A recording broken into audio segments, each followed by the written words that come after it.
Hello and welcome to an episode of Historically Marked. I am Jason, just outside Mound City, Illinois at Mound City National Cemetery. It was originally one of the 12 original national cemeteries put here during the Civil War in 1862. And there are over 9,000 interments here, and people still can get buried here. But there are lots of unknown graves, which I'll tell you about. There's a marker here, and there's many memorials. So I'll go ahead and start the tour. Here we go. Here is the entrance to the cemetery, and it's simply located just right off Illinois State Route 37, and it's also part of the Ohio River Scenic Byway. That way takes you about not even a mile into Mound City, and we're also not that far from Interstate 57. But I'm going to go ahead and take you into this grand cemetery where all of our heroes were put to rest, and I'll read off a marker for you as well as some memorials. So here we go. And in case you're wondering some of the details, it is over 9,400 interments here as of March 2024. It is 10.5 acres, and it's been listed on the National Register of Historic Places, and that was in 1997. This is also administered by Jefferson Barracks National Cemetery, which is just south of St. Louis. I'd say it's about, well, there's really no fast way to get here from there, but it's about 3 hours from here. Here is a Navy Seabees memorial. I've seen these at plenty of national cemeteries I've been to. And next to it is in honor of those who gave the ultimate sacrifice in service to the United States of America and the families they left behind. Their sacrifice will not be forgotten. So Mound City is a small town. It's got a little less than 800 people, probably down to 700. But at one time it was the site of the Mound City Civil War Naval Hospital, which was very active during the Civil War. But both Union and Confederate soldiers are buried here, and they died while under care at the hospital. Now here is a marker. This is found at most, if not all, national cemeteries. It explains about the history of national cemeteries. But I'm going to go ahead and read off this one, which talks about the Mound City National Cemetery. So Mound City's location at a river crossroads was strategic to the Union war effort. It was near the junction of the Ohio and Mississippi rivers and the confluence of the Ohio, Tennessee, and Cumberland rivers.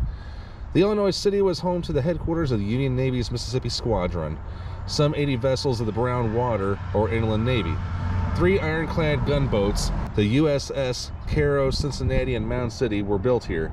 A U.S. General Hospital was erected in Mound City after the April 7, 1862 Battle of Shiloh in Tennessee. The Army also converted a hotel, warehouse, and foundry into hospitals, collectively containing 1,500 beds. Union medical personnel used the captured Confederate steamboat Red Rover to ferry wounded soldiers from areas of engagement along the Mississippi River to Mound City.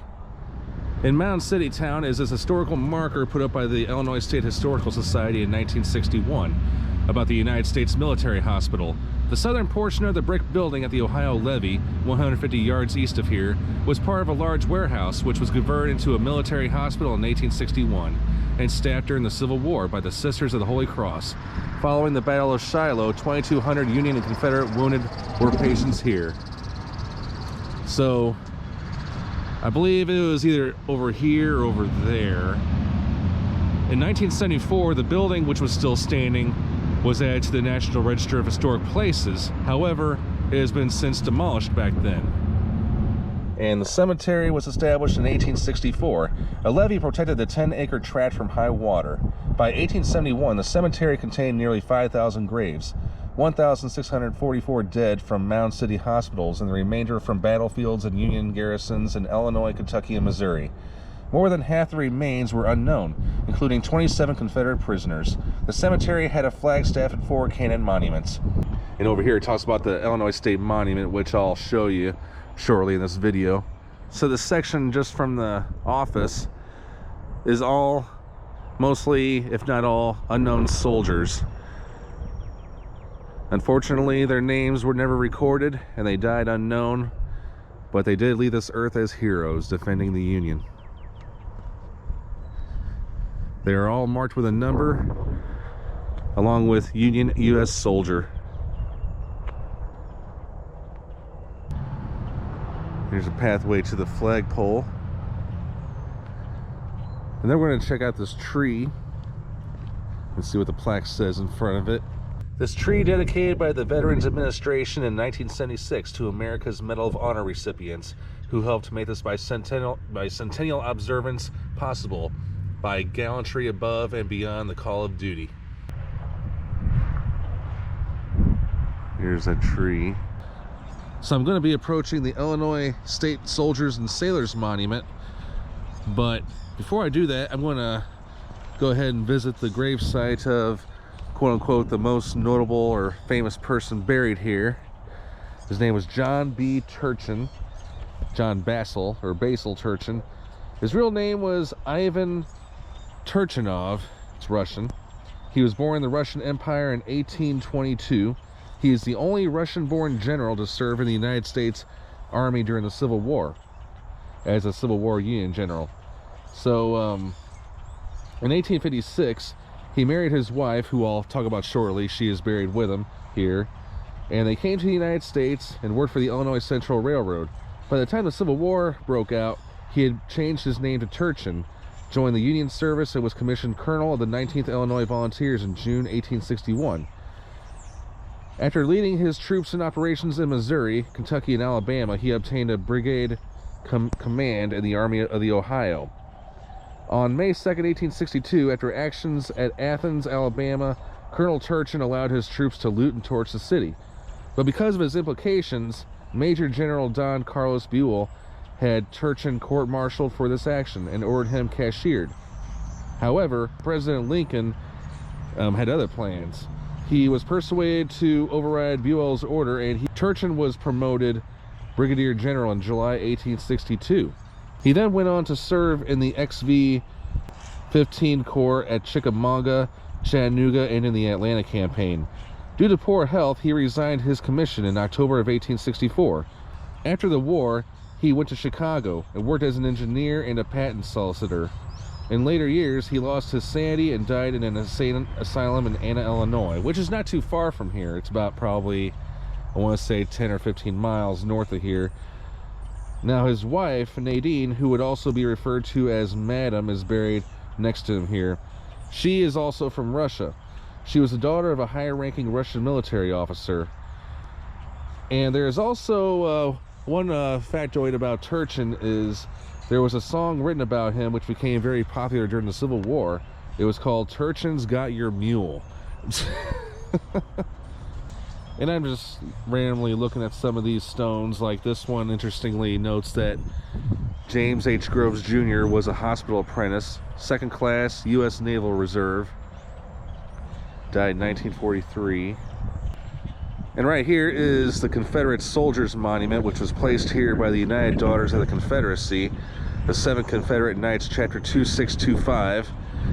And the Illinois Division of, also by the Illinois Division of the Sons of Confederate Veterans, in memory of the Confederate soldiers who are buried at Mound City National Cemetery. May they never be forgotten. So this monument was intentionally placed in the middle of the cemetery. It was erected here in 1874 by the state of Illinois. It honors 2,637 unknown soldiers and sailors who lost their lives in defense of the country during the Civil War. The elaborate monument, which rises from the center, it's got a classically inspired granite and marble base, and it supports figures of a soldier and a sailor. Now the soldier, I'll get up close real quick, and yes, that is to depict the soldier. Let me see what it says behind it, if I can read it.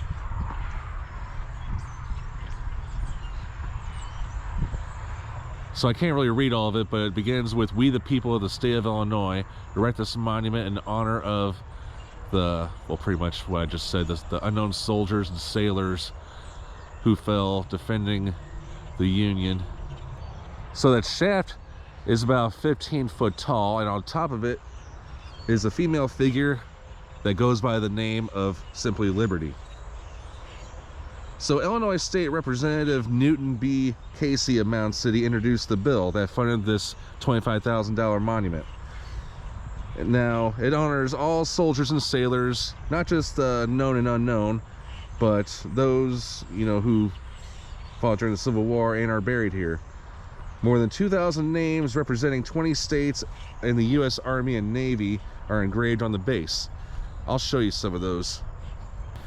Let me get up some of these steps here. All right, so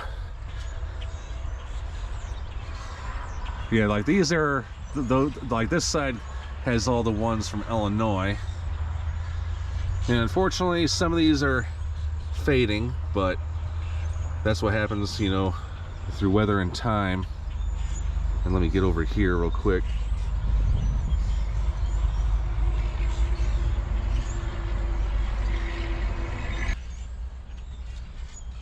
Now here are some from Wisconsin, and then down here it starts where Iowa,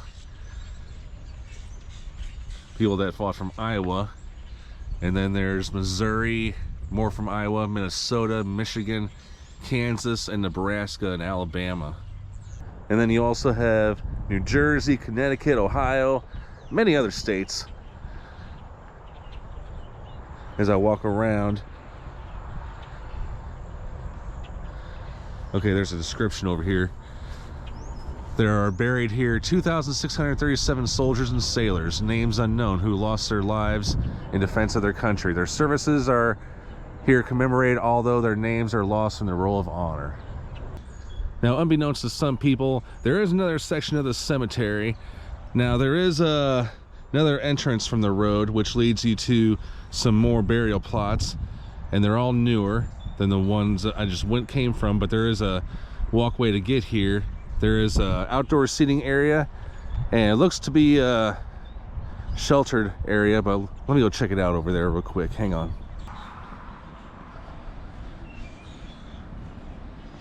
But yes, this is a rest sitting area. And thank you so much for tuning into this episode of Historically Marked. I am Jason, just outside Mound City, Illinois at Mound City National Cemetery.